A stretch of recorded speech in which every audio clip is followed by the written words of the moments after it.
स्वागत है आप सभी लोगों का इंग्लिश की पहली क्लास में। आज हम जानेंगे स्पीच के बारे में। जैसे हमारे बॉडी में 5 अंग होते हैं जो मुख्य रूप से जाने जाते हैं, जिन्हें ज्ञानेंद्रिय अंग कहते हैं: नाक, आँख, कान, जीभ, त्वचा। उसी तरह ठीक इंग्लिश ग्रामर के अंदर भी ग्रामर को मिलाने के लिए उसके कुछ अंग हैं जिन्हें हम पार्ट्स ऑफ स्पीच कहते हैं। पार्ट्स ऑफ स्पीच के बारे में आज जानेंगे। पार्ट्स ऑफ स्पीच, जैसा कि मैंने बताया कि शरीर के जो मुख्य 5 अंग होते हैं, उसी प्रकार ग्रामर को ढालने के लिए, ग्रामर को बनाने के लिए जो मुख्य रूप से अंग हैं वो यही है, पार्ट्स ऑफ स्पीच। ग्रामर को मेन मोटिव से बनाने के लिए, मजबूत बनाने के लिए यही 5। तो हमारे पास जैसे शरीर में 5 अंग होते हैं, उसी प्रकार इसके पास 8 अंग हैं। अब कौन कौन से 8 अंग, उनके बारे में थोड़ी सी जानकारी लेंगे। तो बेसिक से एकदम डिटेल से उठेंगे और टॉप लगे, ये मेरी गारंटी है। सबसे पहले पार्ट्स ऑफ स्पीच में पहला होता है नाउन, दूसरा है प्रोनाउन, तीसरा है एडजेक्टिव, चौथा होता है वर्ब, छठवां होता है प्रीपोजिशन, सातवां होता है कंजंक्शन, 8वां होता है इंटरजेक्शन। बॉडी में 5 अंग, यहाँ पे ग्रामर के अंदर ये 8 अंग। बस जो इनको समझो सब कुछ हो गया क्लियर।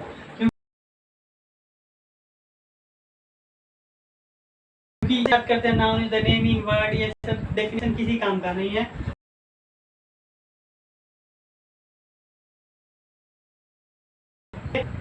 तो सबसे पहले अगर किसी भी नाउन, प्रोनाउन, किसी के बारे में जानकारी के बारे में, जैसे सेंटेंस को मिलाकर, सबसे पहले सेंटेंस के बारे में जानेंगे। सेंटेंस क्या है?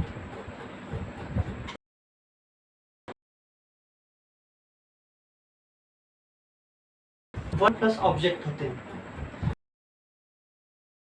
मतलब सब्जेक्ट, वर्ब, ऑब्जेक्ट का ऐसा कलेक्शन होता है, अगर उसी को मिला समझने की जरूरत नहीं है, अभी समझने की जरूरत सब्जेक्ट के बारे में। सब्जेक्ट के बारे में कि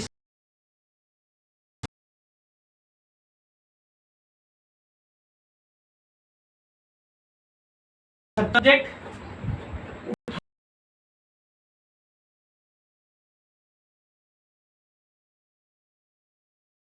पहला होता है सब्जेक्ट, दूसरा होता है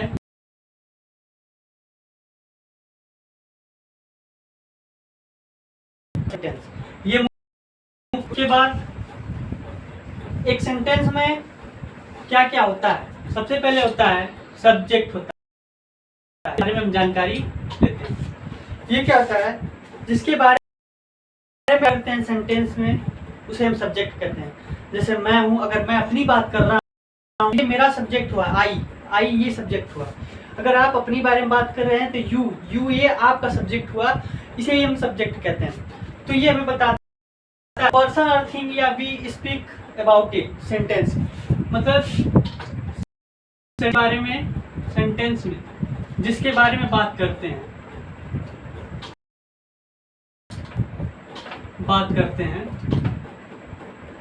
वो हमारा सब्जेक्ट होता है। तो ये मैं बात कर रहा हूँ अपने बारे में, आप अपने बारे में बात कर रहे हैं। अगर हम सभी अपने बारे में बात कर रहे हैं तो वी, अगर वे सभी बात कर रहे हैं तो ये सारे हमारे सब्जेक्ट हैं। एक सेंटेंस में सब्जेक्ट, सेंटेंस में 2 पार्ट होता है। एक होता है सब्जेक्ट और दूसरा होता है हमारा प्रेडिकेट। ये प्रेडिकेट क्या है? तो सेंटेंस में जब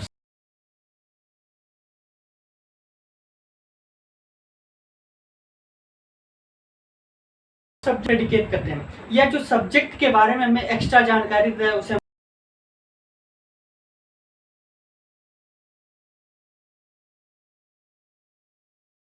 हमें सब्जेक्ट के बारे में बताता है कि आई ईट अ मैंगो। मैंने कहा ये हमारा सब्जेक्ट है, हमने पूरा बताया कि हमारा ये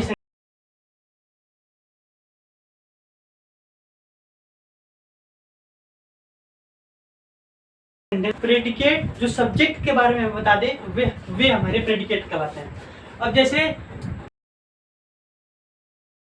अगर इसे पूछा जाए किसने आम खाया है, अगर इसके बारे में पूछा जाए किसने आम खाया, तो जवाब आता है कि मैंने, जाहिर सी बात है मैंने आम खाया है। तो आई के सिवा जो बच गया ये ईट अ मैंगो, ये प्रेडिकेट करते हैं। एक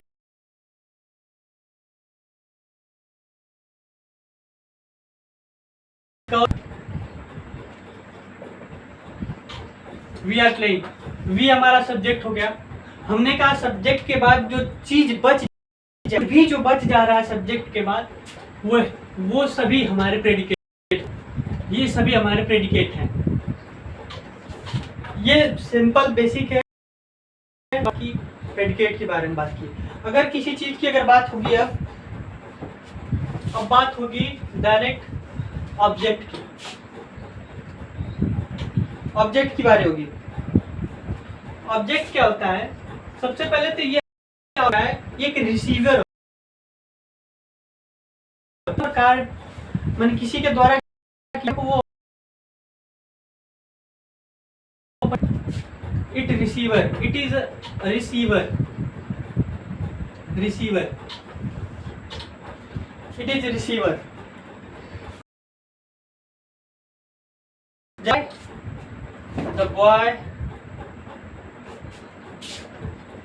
The boy give a ring. The boy give a ring.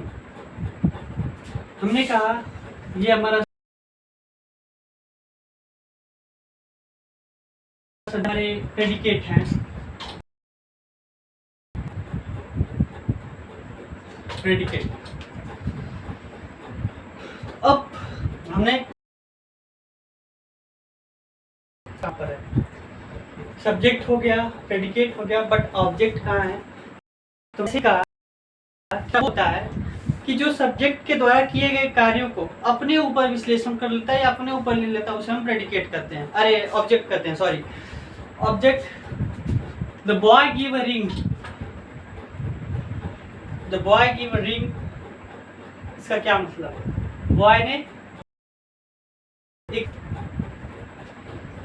Boy द्वारा किए गए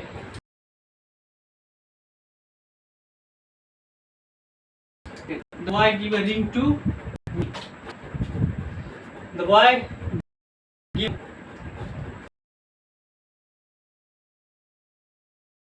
ring हमारा प्रेडिकेट गिव। तो बॉय द्वारा किए गए कार्य का असर किस पे पड़ा है? मी पर पड़ा है। मैंने लड़के ने किसको रिंग दिया है? तो लड़के ने अगर किसी को रिंग दिया है तो वो है मुझे दिया है। The boy give a ring to me, इसका मतलब लड़के ने मुझे रिंग दिया है, पढ़ रहा है, अर्थात मेरे ऊपर। ये सब्जेक्ट, सब्जेक्ट के बाद जो ऑब्जेक्ट हो गया ये हो गया, इसके ऊपर पढ़ रहा है। एक और एग्जांपल लेते हैं। अच्छा, ऑब्जेक्ट भी दो प्रकार से हो सकता है।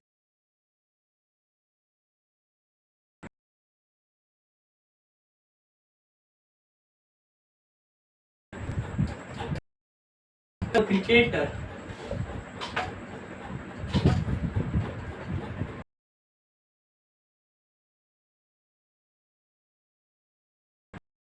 आई हमारा सब्जेक्ट, बचे के सारे पार्ट प्रेडिकेट,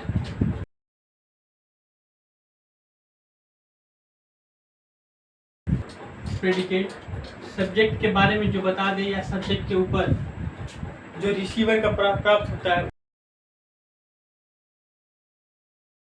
ये आई हमारा क्रिकेटर है, इसका मतलब ये हमारा ऑब्जेक्ट हो गया।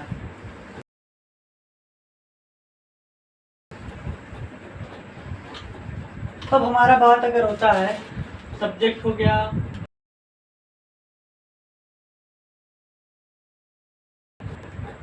सब्जेक्ट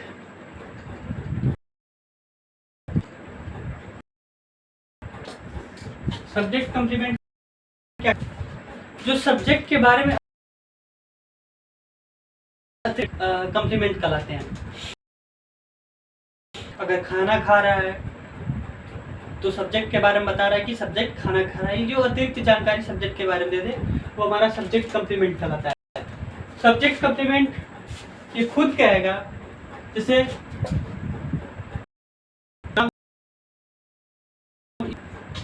ईटिंग फूड, खाना एक स्वयं बोल रहा है कि राम इज ईटिंग फूड, अर्थात राम ही सब्जेक्ट है, राम खाना खा रहा है, दूसरा कोई यहाँ पर खाना नहीं खा रहा है, इसका मतलब ये हमारा सब्जेक्ट कंप्लीट हो गया। राम के ही बारे में अतिरिक्त जानकारी दे रही है, कह रहा है कि राम इज ईटिंग फूड। उसके बारे में नेक्स्ट एग्जांपल की बात करते हैं।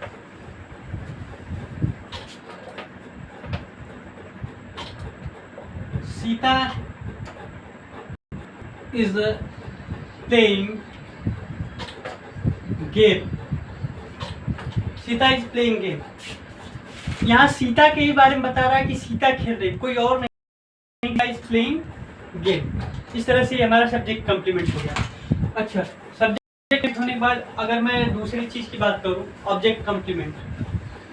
सब्जेक्ट कॉम्प्लीमेंट हमारा आता है ऑब्जेक्ट कॉम्प्लीमेंट।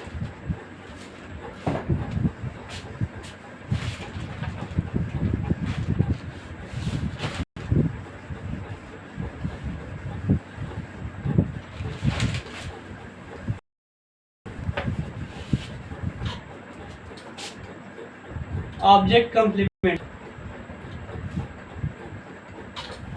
ऑब्जेक्ट कॉम्प्लीमेंट क्या है, जो ऑब्जेक्ट के बारे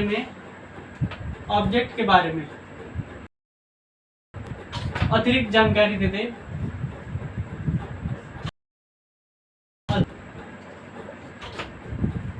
उसे हम ऑब्जेक्ट कॉम्प्लीमेंट कहते हैं। ऑब्जेक्ट कॉम्प्लीमेंट, जैसे हमने कहा कि सब्जेक्ट के बारे में जो बताता है उसे सब्जेक्ट कॉम्प्लीमेंट बताएगा, उसे ऑब्जेक्ट कॉम्प्लीमेंट कहते हैं। अगर एग्जांपल की बात करें, I elected him the president, I elected him the president, ये सब्जेक्ट हमारा। सब्जेक्ट के बाद जो बचा है ये हमारा प्रेडिकेट, जो सब्जेक्ट के बारे में बात बता रहा है। हमने कहा कि ऑब्जेक्ट कॉम्प्लीमेंट वो ऑब्जेक्ट के बारे में बात बताए। यहाँ पे हमारा ऑब्जेक्ट को और अच्छे तरीके से जानेंगे, लेकिन मैंने कहा कि आई इलेक्टेड हिम द प्रेसिडेंट, मैंने उसे ही प्रेसिडेंट इलेक्ट किया, मैंने उसे ही प्रेसिडेंट चुना, तो मैंने उसे चुना है, अपने आप खुद नहीं चुना है, मैंने अपने आप को खुद नहीं किया कि मैं इलेक्ट हुआ प्रेसिडेंट के पद पर। नो, बोल रहा है कि वो हुआ है, मतलब मैंने उसे नियुक्त किया गया, इसका मतलब ये कॉम्प्लीमेंट है, ऑब्जेक्ट कॉम्प्लीमेंट है।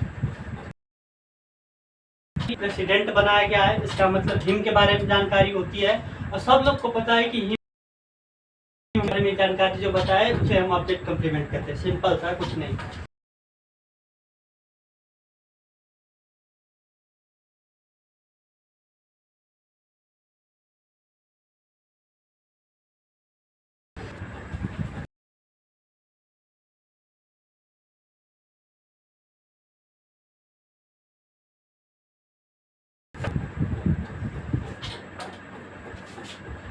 नाउन, छोटी छोटी बारे में बातें बता देते हैं।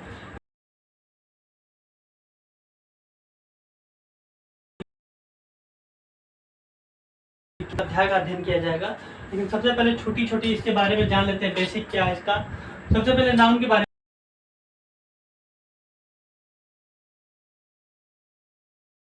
में, तो सिंपल सी भाषा है नाउन की। नाउन की परिभाषा हम ऐसे दे सकते हैं, जिस किसी को भी हम नाम दे सकते हैं, जिस किसी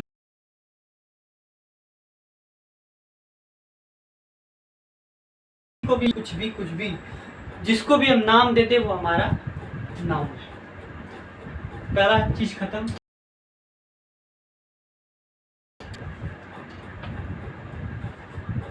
प्रोनाउन क्या है? प्रोनाउन जो नाउन की जगह यूज हो जाए, हमने पढ़ा है बचपन में, pronoun is use place of a noun. तो जब यूज हो जाए उसे हम प्रोनाउन कहते हैं। उसके बाद थर्ड चीज है जिसका सब्जेक्ट अधूरा है, जिसके बिना सब्जेक्ट बिल्कुल भी अधूरा है। इसके बारे में डिटेल से और बात करेंगे, लेकिन थोड़ा सा हंसी मजाक भी होगा। एडवर्ब, जो वर्ब की विशेषता बता दे। पांचवा है एडजेक्टिव, जो नाउन की विशेषता बता दे।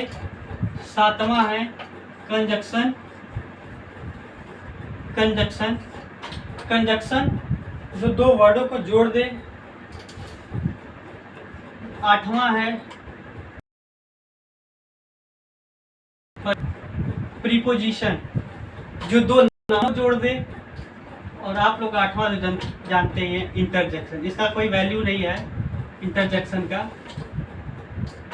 इंटरजेक्शन जैसे दुख हो गया, उदास हो गया, सैरो हो गया, हंसी खुशी, अल्लाह, सब लोग जानते हैं, इसका कोई मतलब नहीं है, कुछ दे दिया है interjection.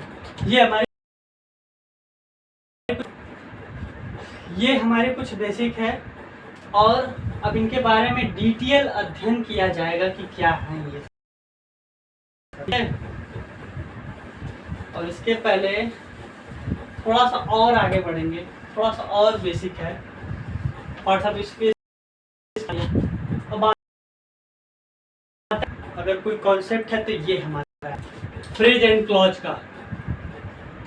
Phrase and clause, phrase and clause क्या है? फ्रेज एंड क्लॉज को हम ऐसे, फ्रेज को पहले समझेंगे। हमारा फ्रेज क्या है?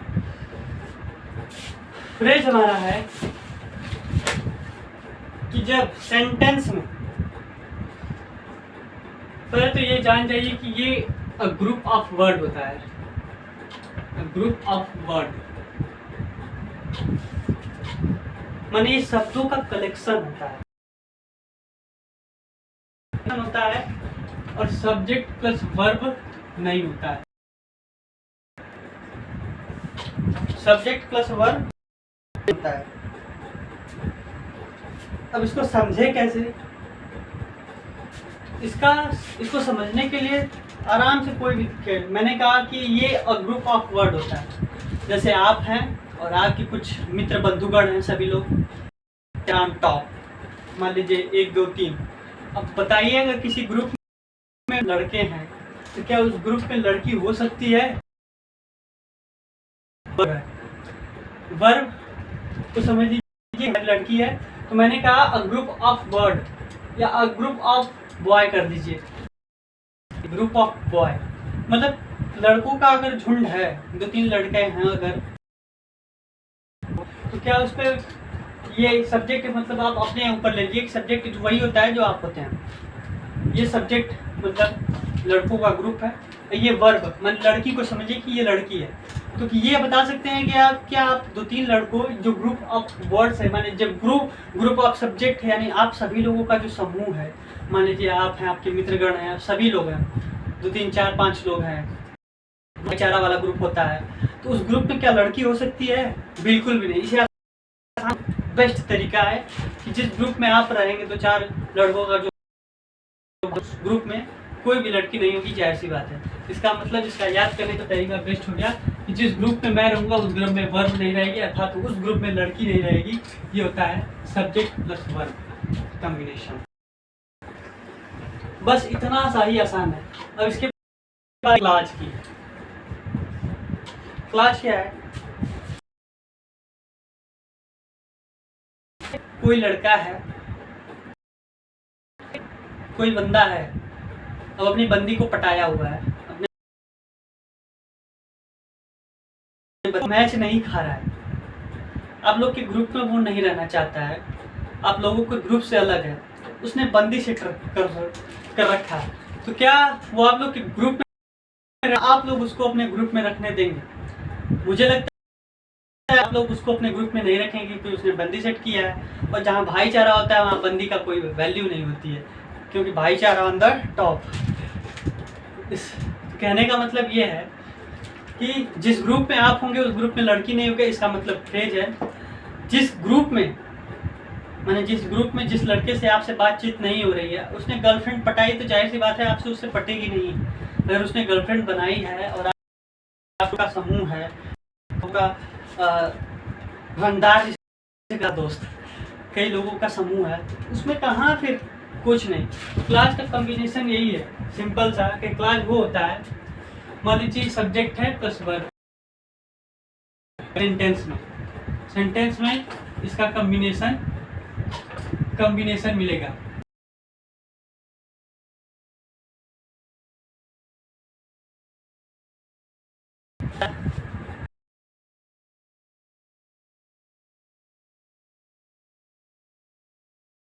रखा होगा तो आप लोग उसे चिढ़ाते होंगे, और जिस प्रकार से आप चिढ़ाते हैं तो उसको अपने ग्रुप में मतलब या ग्रुप में आपको बैठने नहीं देते हैं, आप उसको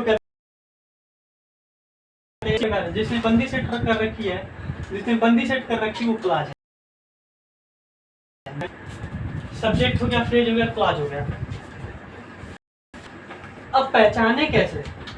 सबसे बड़ी चीज होती है पहचानना किसे है, कैसे? मैंने कहा एक example, he gave a variety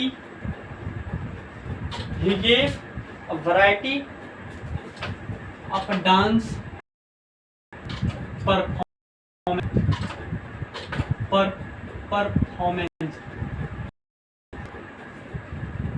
He gave a variety of dance performance. ये जो वैरायटी ऑफ डांस परफॉर्मेंस है, ये अंडरलाइन पार्ट रहता है हमेशा कि हर क्वेश्चन में अंडरलाइन पार्ट होता है कि इसमें बताना होता है कि क्लॉज है कि फ्रेज है। क्लॉज है या फ्रेज है, इसे जानना बहुत